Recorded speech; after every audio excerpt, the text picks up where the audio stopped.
சாப்பிடுவாங்க சேனல் பார்க்க வந்த எல்லாருக்கும் வணக்கம். இனிய புத்தாண்டு நல்வாழ்த்துக்கள். இது என்னோடய ஃபர்ஸ்ட் குக்கிங் வீடியோ. ஒரு ஸ்வீட்டோடு ஆரம்பிக்கணும்னு நினச்சேன். அதனால தான் பனம் கல்கண்டு சாதம் செய்யலாம்னு டிசைட் பண்ணியிருக்கேன்.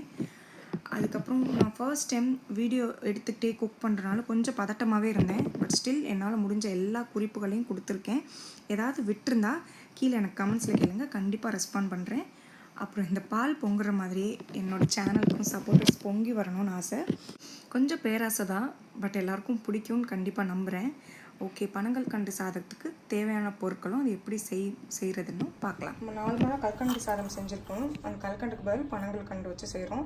இதில் நம்ம அடிஷ்னலாக இந்த மாதிரி பெப்பர், அப்புறம் சுக்கு பொடி இதெல்லாம் சேர்த்து செய்கிறனால சின்ன குழந்தைங்க மருந்தெல்லாம் குடிக்கிறதுக்கு, சளி பிடிச்சா மருந்து குடிக்கிறதுக்கு அடம் பிடிக்கிற குழந்தைங்களுக்குலாம் இந்த மாதிரி செஞ்சு கொடுத்தீங்கன்னா அதை சாப்பிட்ருவாங்க. நெஞ்சு சளிலாம் இருந்தால் இது மாதிரி சுக்கு மிளகெல்லாம் உள்ளே போயிடுச்சுன்னா அது ஓரளவுக்கு கண்ட்ரோல் பண்ணும். அதுக்காக அந்த பனங்கல்கண்டு சாதம் இது நம்ம நார்மலாகவும் சாப்பிட்லாம், ரொம்ப டேஸ்ட்டாக இருக்கும். இதுக்கு என்னென்ன தேவையான பொருட்கள்னு பார்த்தோம்னா, பனங்கல்கண்டு நான் ஒரு அரை டம்ளர் அளவுக்கு பச்சரிசி எடுத்திருக்கேன். நீங்கள் நார்மல் புழுங்கல் அரிசியிலே செய்யலாம். அரை டம்ளர் அளவுக்கு தண்ணி எடுத்து அதை ஊற வச்சுருக்கேன். அதுக்கு ஏற்ற அளவுக்கு நான் பனங்கல்கண்டு எடுத்திருக்கேன்.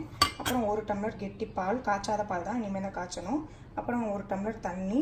அப்புறம் இதெல்லாமே ஆப்ஷனல் தான். முந்திரி, திராட்சை, பாசிப்பருப்பு இருக்குல்ல, இது எல்லாமே நெய்யில் வறுத்து போட்டுக்கிறது. இது போடலைனாலும் பரவாயில்ல. அப்புறம் சுக்கு, மிளகு, ஏலக்காய் பொடி இது எடுத்திருக்கேன். அப்புறம் தேவையான நெய்யில் வறுக்கிறதுக்காக ஒரு 2-3 ஸ்பூன் அளவு நெய் எடுத்திருக்கேன். இதுதான் பனங்கல்கண்டு சாதத்துக்கு தேவையான பொருட்கள். இப்போ பனங்கல்கண்டு சாதம் எப்படி செய்கிறதுன்னு பார்க்கலாம். நான் இந்த முந்திரி, திராட்சை, அதுக்கப்புறம் பாசிப்பருப்பு இதெல்லாமே நெய்யில் வறுத்து வச்சுருக்கேன். இது பாசிப்பருப்பு நம்ம சாதம் செய்யும்போது இடையிலே போட்டுக்கலாம். எல்லாத்தையும் நான் நெய்யில் வறுத்து வச்சுருக்கேன். நான் வச்சுருக்க பனங்கல்கண்டு ரொம்ப இங்கே இருக்கிறது இது ரொம்ப தூசியாக அழுக்காலாம் இல்லை. அதனால் நான் தண்ணியிலலாம் போட்டு வைக்கல. இப்போ நீங்கள் வச்சுருக்க பனங்கல்கண்டு எதுவும் அழுக்காக தூசியாக இருக்க மாதிரி இருந்ததுன்னா கொஞ்சம் நேரம் தண்ணியில் போட்டு வைங்க. அந்த அழுக்கெல்லாம் இது பண்ணி வந்ததுக்கப்புறம் பனங்கல்கண்டை நீங்கள் தனியாக ஃபில்டர் பண்ணி எடுத்துக்கோங்க. சுக்கு, மிளகு, ஏலக்காய் இதெல்லாம் உங்களுக்கு தெரியறதுக்காக நான் முழுசாக வச்சுருக்கேன். நான் அந்த பவுடர் தான் யூஸ் பண்ண போகிறேன். சுக்கு நீங்கள் சும்மா துருவுறது இருக்குல்ல, அதில் துருவுனிங்கனாலே இந்த மாதிரி வந்துடும் தூளாக. இப்போது இது ஃபுல் க்ரீம் மில்க் நான் ஒரு டம்ளர் எடுத்து வச்சுருக்கேன். கெட்டி பால் ஃபுல் க்ரீம் மில்க் இருக்குல்ல,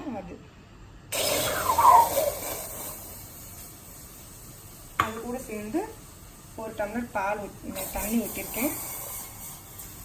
ஒரு டம்ளர் பால், ஒரு டம்ளர் தண்ணி ஊற்றிருக்கேன். அதை நான் ஊற வச்சுருக்கேன்னு சொன்னாலே அது தண்ணி வடித்து எடுத்து வச்சுருவோம். பால் நல்லா கொதிச்சு வந்தோன்னா நம்ம அரிசியை உள்ளே போட்டுடலாம்.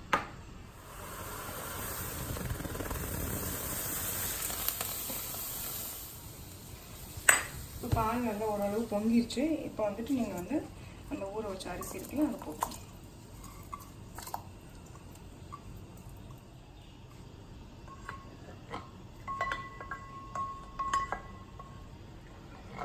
நான் இப்போ அரை டம்ளர் அரிசிக்கு ஒரு டம்ளர் கெட்டி பால், ஒரு டம்ளர் தண்ணி ஊற்றிருக்கேன். அதாவது அரை டம்ளருக்கு 2 டம்ளர் கணக்கு. இதுவே நல்லா குழஞ்சி வந்துடும். நம்ம மத்து வச்சு மசிக்கலாம் தேவையில்லை. நம்ம கரண்டி வச்சு அப்பப்போ கிண்டுறதுலேயே இந்த மாதிரி தண்ணி அளவு அதிகமாக விட்டுருக்கனால அது நல்லா இதுவாகி வந்துடும். சிம்மில் வச்சாலுமே நமக்கு சம்டைம்ஸ் என்னாகும், பொங்கி வரும். இப்படி அப்போ நம்ம இந்த மாதிரி உட்டு கரண்டி ஏதாவது மேலே வச்சுருங்க. அது வெளியில் வராது. இந்த மாதிரி இப்படியே நின்றுப்போம். ஸோ வெளியில் வராது. அப்பப்போ நீங்கள் கொஞ்சம் கிளறியும் விட்டுக்குங்க.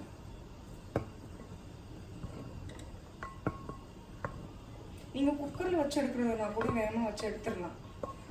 இந்த மாதிரி பொங்கலுக்கு நின்று பக்கத்தில் செய்கிற மாதிரி செய்யணும் கூட இல்லை. குக்கர்லேயும் வச்சு எடுக்கலாம். ஈஸியாக வேகமாக வேலை முடியணும்னா கொஞ்சம் நல்லா கொதிக்கும் போதே நம்ம பனங்கல்கண்டு எடுத்து போட்டுடலாம். இந்த பாருங்கள், பனங்கல்கண்டு நான் எதுக்கும் இருக்கட்டும் தண்ணியில் லைட்டாக கழுவிட்டு அதை இது பண்ணிட்டேன். இந்த பாருங்கள்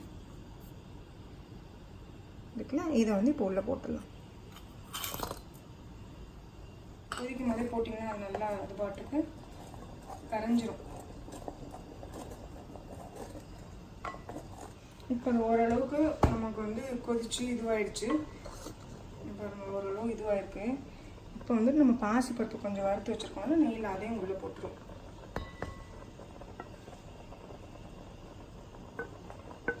இது போடலைன்னா கூட ஒன்றும் இல்லை தான், இது ஆப்ஷனல் தான். ஆல்ரெடி சொன்ன மாதிரி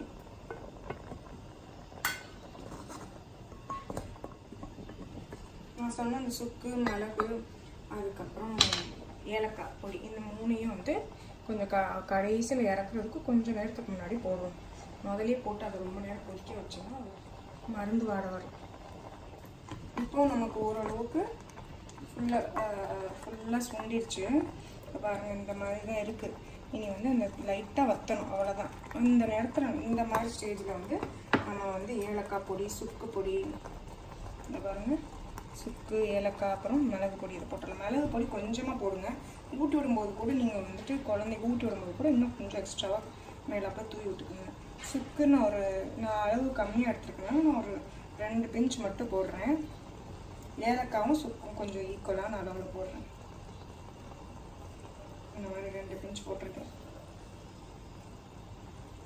அப்புறம் மிளகு கொஞ்சமாக போடுறேன்.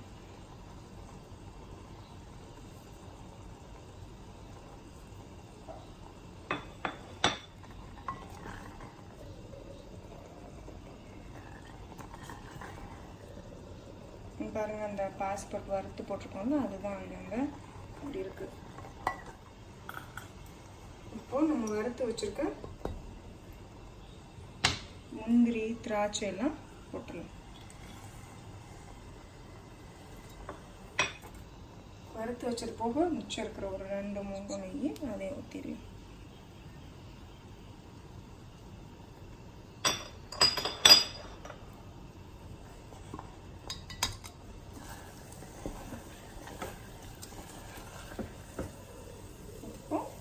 சுவையான பனங்கல்கண்டு சாதம் ரெடி.